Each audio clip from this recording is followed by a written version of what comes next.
మనకి ఈరోజు గురుగ్రామ్లో ఒక ఇన్సిడెంట్ జరిగింది భయ్య. ఆ ఇన్సిడెంట్ ఏంటంటే జపాన్ నుంచి ఒక టూరిస్ట్ ఇండియాకి వచ్చాడు. ఎందుకు? ఇండియా ఎక్స్ప్లోర్ చేద్దామని చెప్పేసి. సో దీంట్లో భాగంగానే మరి గురుగ్రామ్కి వచ్చాడు అనమాట. అయితే మరి అక్కడ ఎక్స్ప్లోర్ చేసే టైంలో అతనికి హెల్మెట్ లేదనమాట.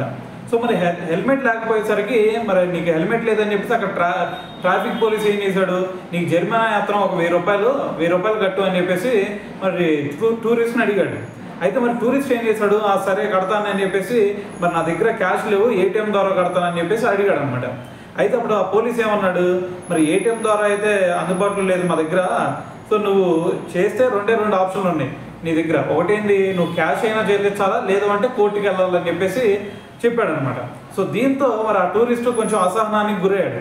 మరి ఒక టూరిస్ట్ మన దగ్గరకు వచ్చినప్పుడు మరి ఈ విధంగా ట్రీట్ చేయడం కరెక్ట్ కాదని చెప్పేసి మరి అధికారులు ఎవరైతే ఉంటారో వాళ్ళు ఈ ట్రాఫిక్ పోలీసుని అయితే సస్పెండ్ చేయడం జరిగిందనమాట. సో మరి ఇటువంటి ఇన్సిడెంట్ అయితే ఇది గురుగ్రామ్లో చోటు చేసుకుంది. సో మరి ఓవరాల్గా విన్నారు కదా, మరి దీని గురించి మీరేమనుకుంటున్నారు అనేది కూడా తెలియాలి కదా. సో కింద కామెంట్ చేసేయండి.